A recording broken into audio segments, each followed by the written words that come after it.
Hello, welcome to the Natural Cancer Support Channel. I'm Dr. David Lemmon, naturopathic cancer expert, and I'm here with a special guest, Kellie Rhymes, and she is a mindset coach that supports women with the emotional mental challenges of hair loss. So specific to the challenges of chemotherapy with cancer treatment. Welcome to the show, Kellie. Hi, thank you for having me on the show. I am just grateful to be here. So glad to have you. Yeah, just tell us a little bit about your origin story and how you got into this unusual field of support for hair loss.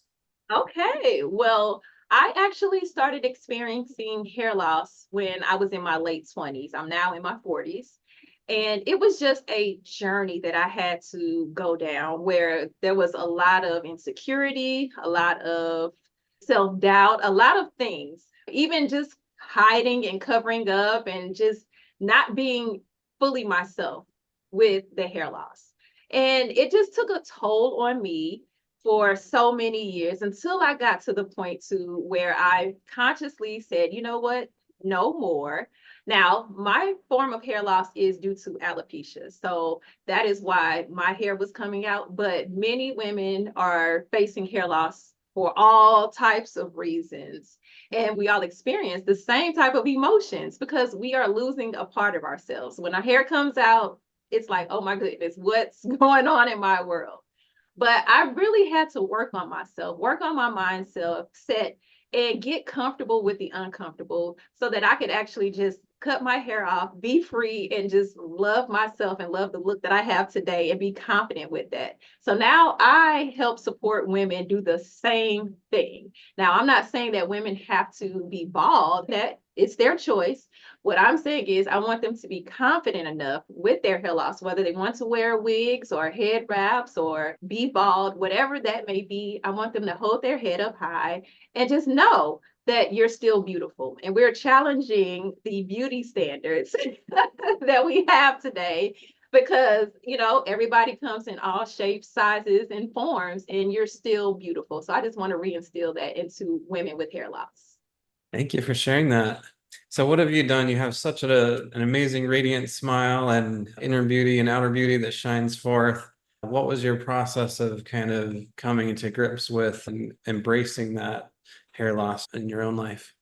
Oh, well, thank you for the compliment. My journey was really starting off with let's make the decision first that I am ready to stop wearing wigs. Now, with my form of alopecia, I have what they consider the nickname is called scarring alopecia.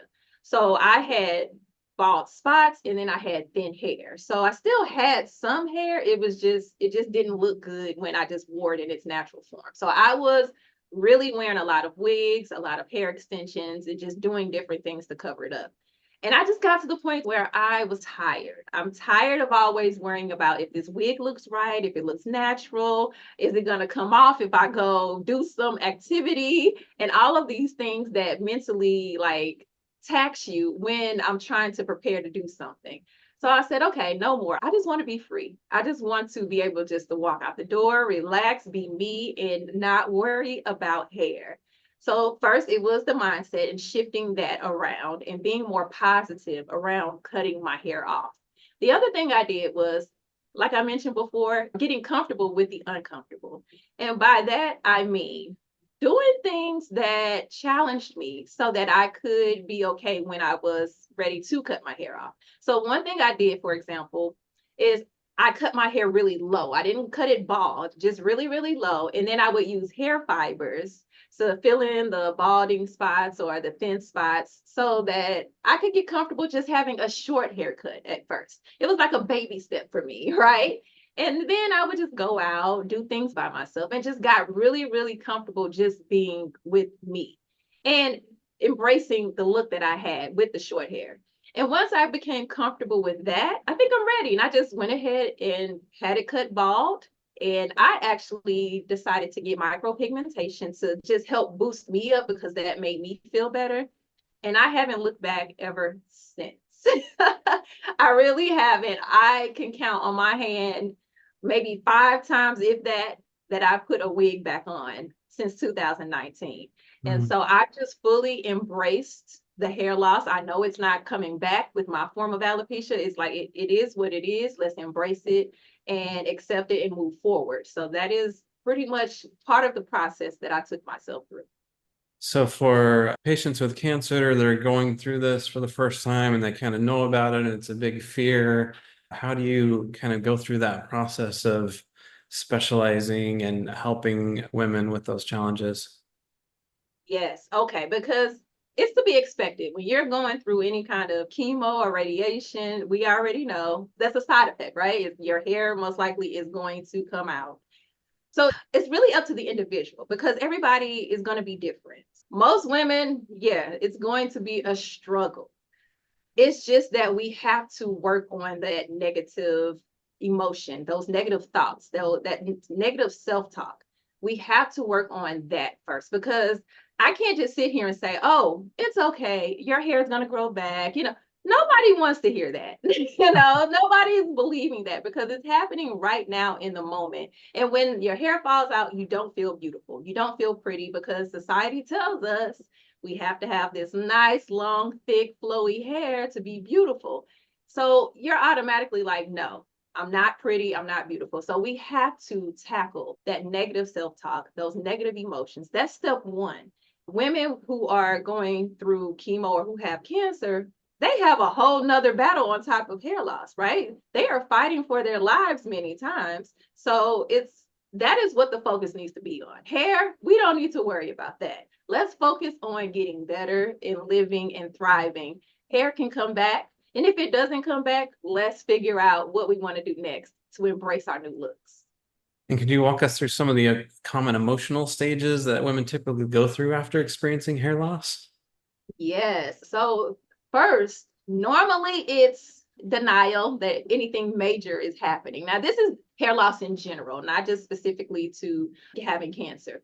But normally it's like, let me see what I can do to figure this out. Let me see what I can do to prevent my hair from coming out even more, to solve the problem, right?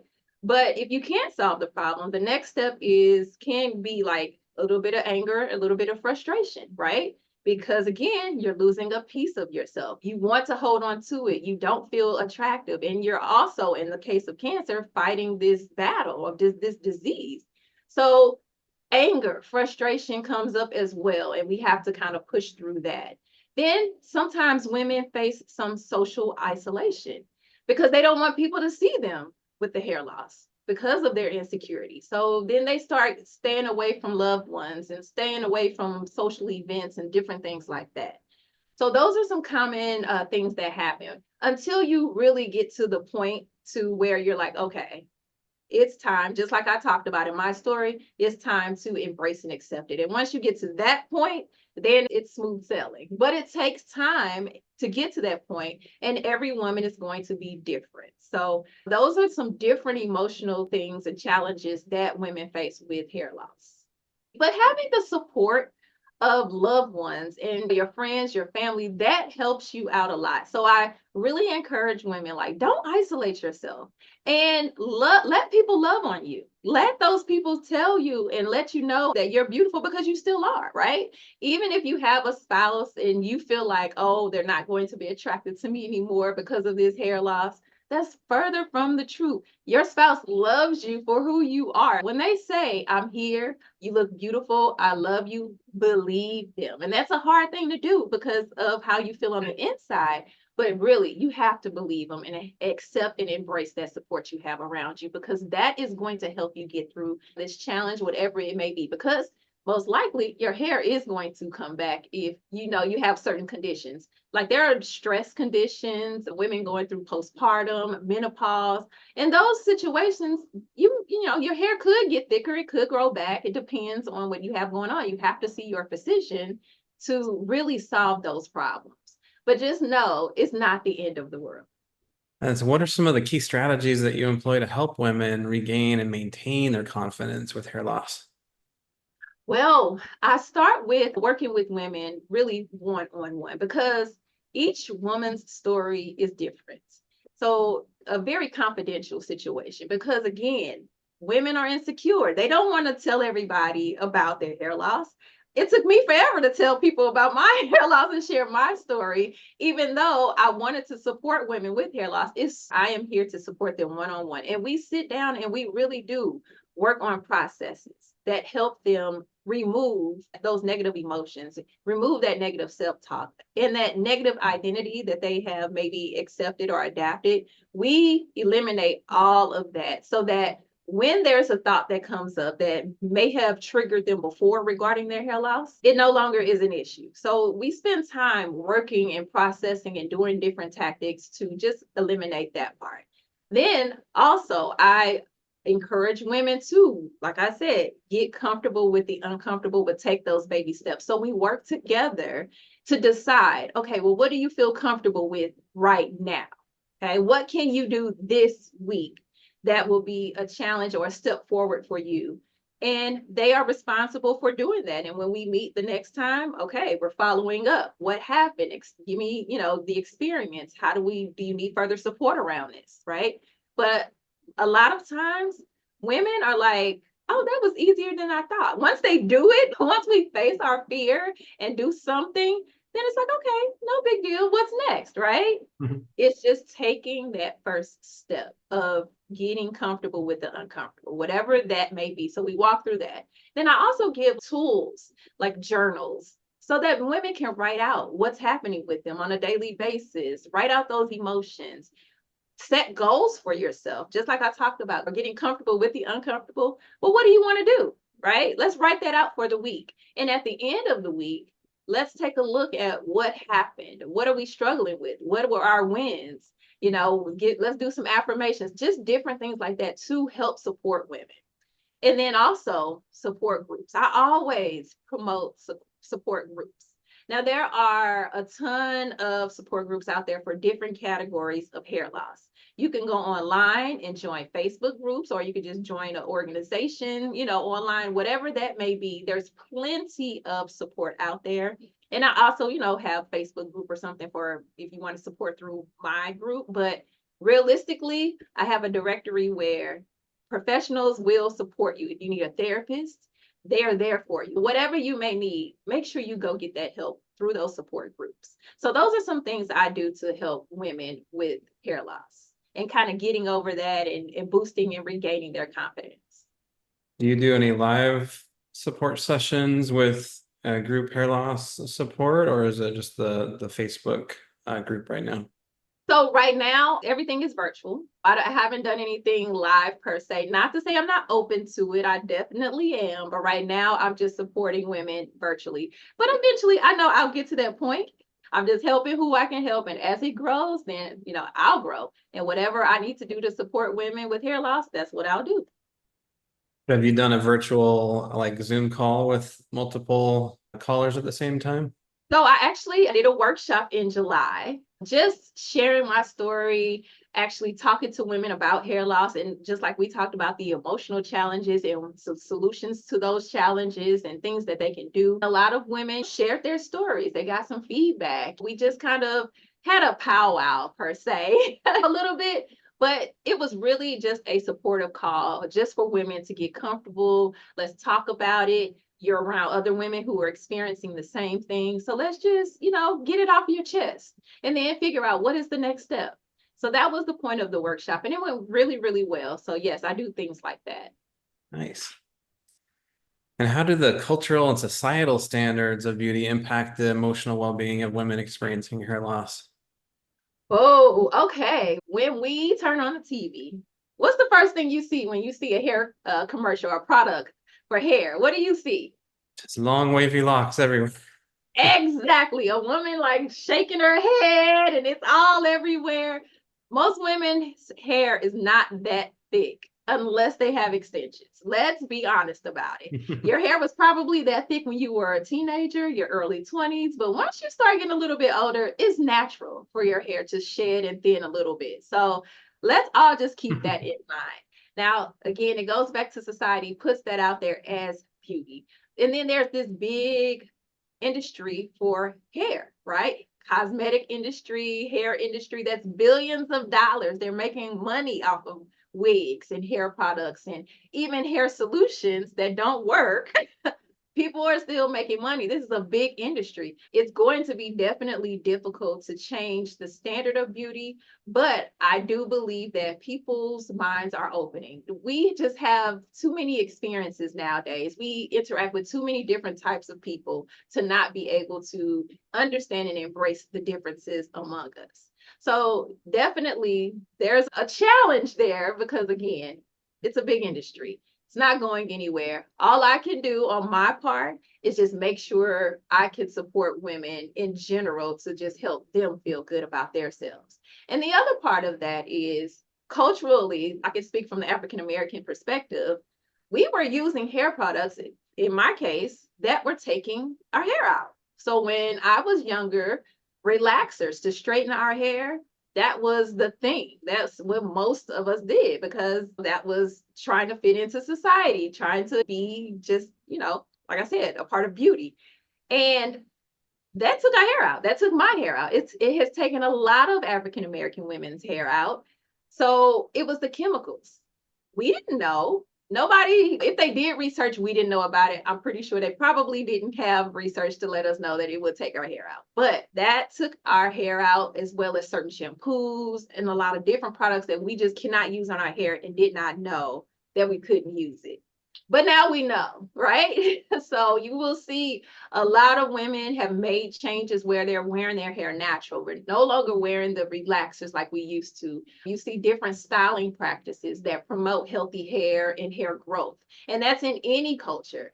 Women are just more aware now that you have to look at products and ingredients. And I think that's just in food, that's in anything, right? In this world today, we have to now look at ingredients and products to see what's healthy for us, what's not healthy for us, and pay more attention and be more conscious of that. So you talked a lot about the inner journey and your growth into confidence with the self-talk and everything. Did you experience in your journey any issues with external comments or looks that you're getting from other people? Was that harder than you thought it would be, or was it easy where, oh yeah, people actually aren't worried about how I look and that kind of thing? Was it easier or harder than you expected? Well, it was hard at first, but let me tell you why. So I cut my hair off for the first time before I actually intentionally did it. So I had to cut my hair off because I got a hairstyle that really took my hair out at the top of my head. And I had no choice at that time. I shaved my hair off, but I was so insecure. I thought I looked ugly. I thought I looked like a man.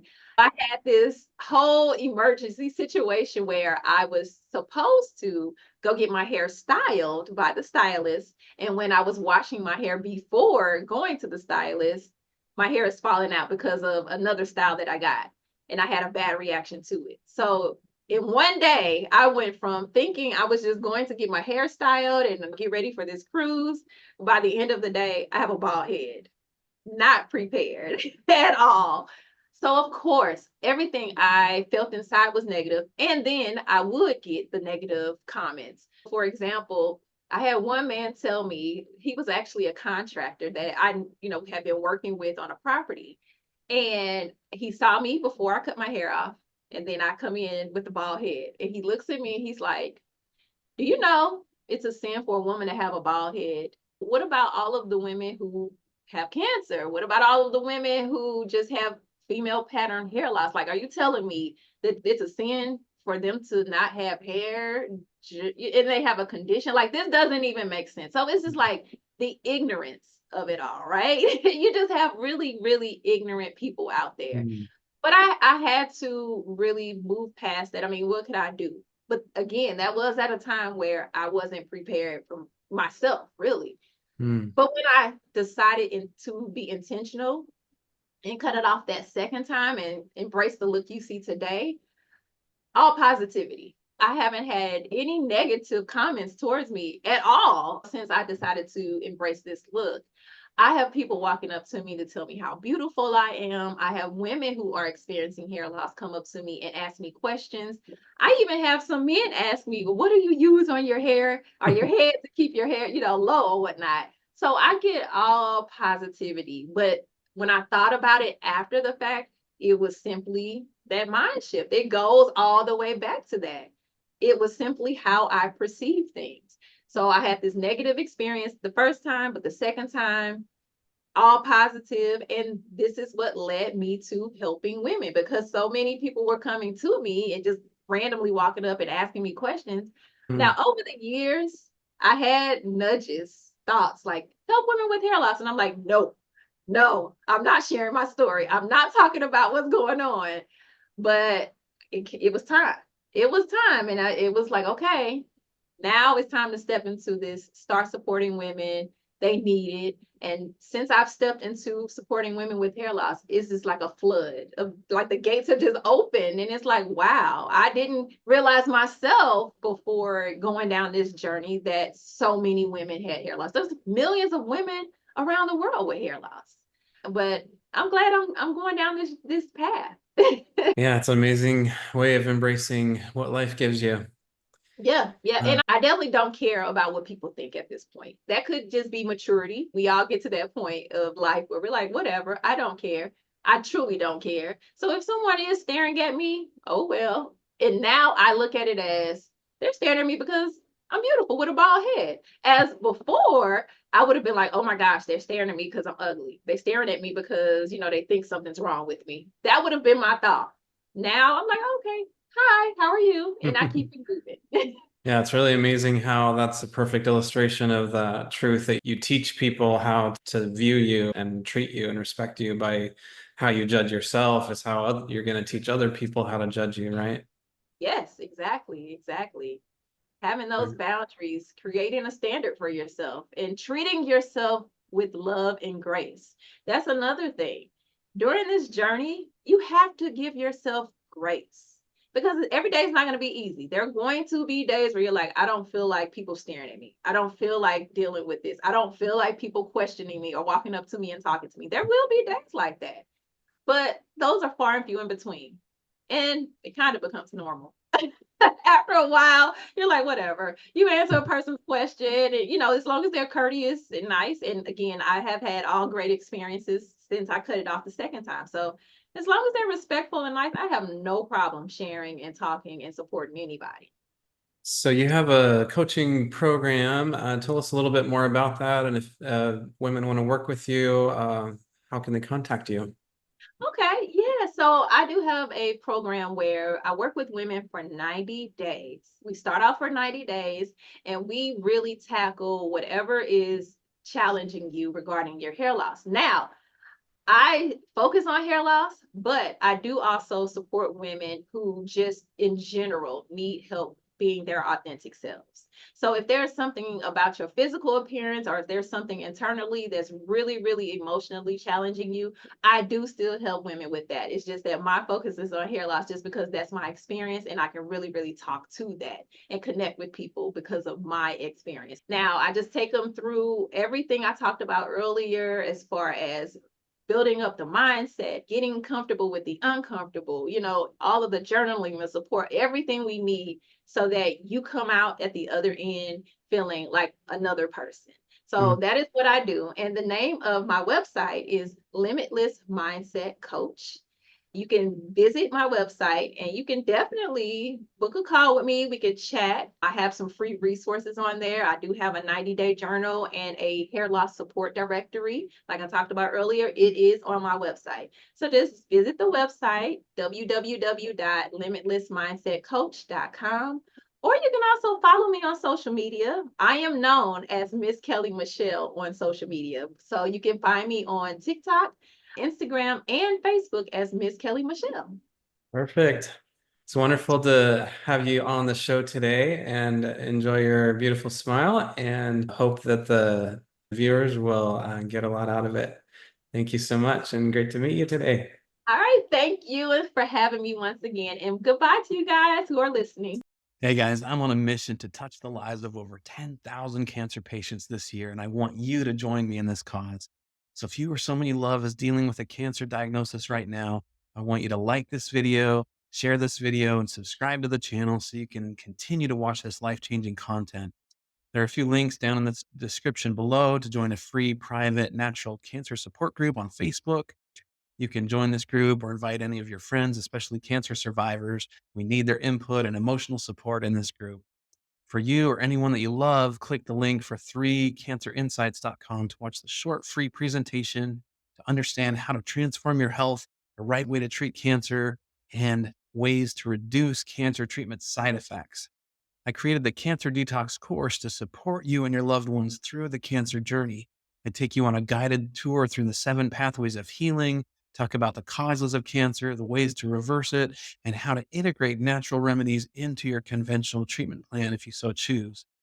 And if you like to read, my book, Natural Home and Herbal Healing, is available on Amazon and Audible, and it takes you on a room by room guided tour of all the powerful healing remedies that can be found throughout your own home and property. So check out the links in the description below, and I'll see you in the next video.